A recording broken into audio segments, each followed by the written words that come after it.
The Department of Homeland Security is in a shutdown thanks to Democrats' refusal to support a funding bill unless drastic changes were made to cripple ICE.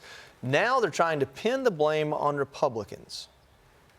Donald Trump and Republicans have decided that they have zero interest in getting ICE under control. Dramatic changes are needed at the Department of Homeland Security in terms of ICE and CBP. Absent that, Republicans have decided to shut down parts of the federal government once again. Yeah, now thanks to Democrats, many employees in agencies such as FEMA, the TSA, and the Secret Service will likely be forced to work without pay. Joining us now for tonight's big close-up is New York Congressman Mike Lawler. Congressman, thanks for joining us. Listen, we've seen this go back and forth several times now. My presumption is this bill somehow comes back to the House.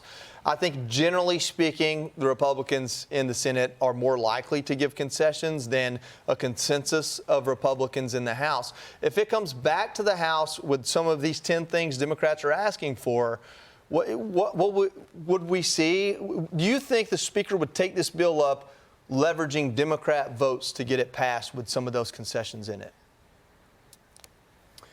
Well, first, much like the shutdown on October 1st, Democrats continue to gaslight the nation, blaming Republicans. House Republicans passed all 12 appropriations bills before January 30th and, kicked it over to the Senate. And obviously, the Senate ultimately could not agree on Homeland Security and sent back the remainder of the bills plus a CR. We worked over these past, 10 days to come to an agreement. Unfortunately, the Senate could not reach an agreement with the White House. These negotiations need to continue in earnest. I have never voted for a government shutdown, and I never will. And when you look at the situation here, obviously between TSA, FEMA, the Coast Guard, Secret Service, among other agencies, it's absolutely absurd to shut the government down. We can negotiate policy differences. We can talk about what needs to change with respect to tactics employed by ICE. But shutting the government down is not the solution. It never has been, and it never will be. I understand. I just want to make sure you understand the question. Do you think there's a world where this comes back to you guys, having many moderate Republicans in the Senate agree to these concessions, and then you're looking at Mike Johnson saying, our conference isn't very well held together most of the time anyway? I mean, Kevin McCarthy lost his job over a situation like this. Is there a world where Mike Johnson makes a deal with the House Democrats to get this passed? Well, obviously, there's going to have to be bipartisan agreement in the Senate, which will result in bipartisan agreement in the House. The White House is fully engaged in these negotiations, so anything that passes the Senate is very likely to have the White House blessing if it's getting to 60 votes. Fair enough. And so ultimately, anything that comes back to the House will have broad bipartisan support. Fair enough. Thank you. Yeah, concessions. 10 to 20 million people across the border in 4 years feels like a big concession already. Congressman Lawler, as Congress debates DHS funding, President Trump is pushing to eliminate sanctuary cities. Watch this. Lindsey Graham is really hot on getting rid of sanctuary cities. I'm backing him 100%. Yeah. We got to do it. Sanctuary cities are only good for people. It's sanctuary for criminals, okay? They are protecting criminals. Those states could hand those people over to us. Their crime would go down, but they're sanctuaries for criminals. They have killers, they have drug lords, they have Tren de Aragua all over the place.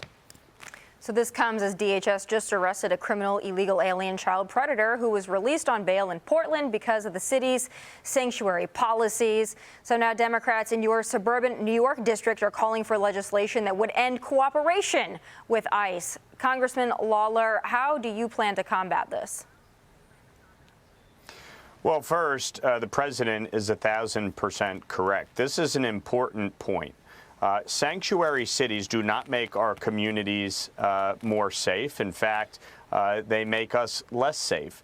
And they restrict the ability of local law enforcement and state law enforcement to cooperate with federal law enforcement agencies. What happened in Minneapolis was entirely preventable if the Minneapolis Police Department was able to engage in things like crowd control and traffic control, which seemingly now they're finally doing. But had they done it during the month of January, neither Nicole Good or Alex Preddy would have been interacting with ICE officials. So that is an important point. Secondarily, you just mentioned Rockland County, just north of New York City. That's my home county. That's where I live. One of my opponents, Beth Davidson, is seeking to run on this platform. She wants to make Rockland County a sanctuary county. I have worked tirelessly to kill this bill in the county legislature, getting law enforcement and a bipartisan group of local elected officials to oppose it. And we have been successful thus far in stopping it. But I will not relent until this is officially dead on arrival. We cannot allow local jurisdictions to circumvent federal law and restrict the ability of local law enforcement to cooperate with federal law enforcement agencies. And the last point I'd make, because a lot of them try to hide behind, oh no, we'll cooperate on crimes, we'll cooperate on federal judicial warrants. Most crimes are committed under state law.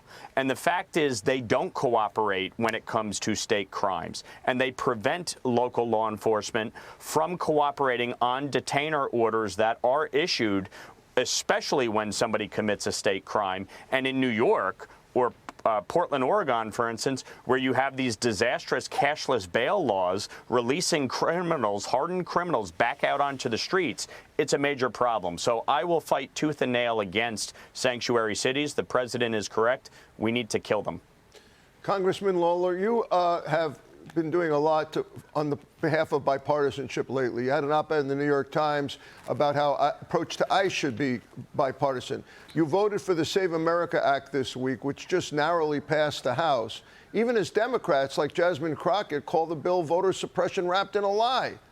But if the act is not expected to pass the Senate, and now President Trump is considering an executive order to require voter ID, the question is, how do Republicans get this bill over the finish line? How do you maybe even get Democrats on board, which seems absolutely impossible, again, with the idea of bipartisanship, when several states have even voted for this kind of a thing? What's going on? Look, these are 80-20, 90-10 issues. The vast majority of Americans agree that only citizens should be allowed to vote in our elections, and that people should have to present a valid photo ID to vote. The bill simply would require that. It allows states to determine what documents can be utilized to prove citizenship, as well as obviously to obtain a real ID or a photo ID. But this is something that the vast majority of Americans agree upon. The only reason Democrats oppose it is because they think somehow it's going to cost them an election. And the question would be, why? In a state like New York, where New York City Democrats tried in earnest to allow illegal immigrants to vote in elections, we fought back. We sued and we won just a year ago in the New York State Court of Appeals. So we are fighting tooth and nail to ensure the integrity of our elections and require citizenship and photo ID. Congressman Mike Lawler, thank you for joining us tonight. Thanks for your in-depth answers. We really appreciate it.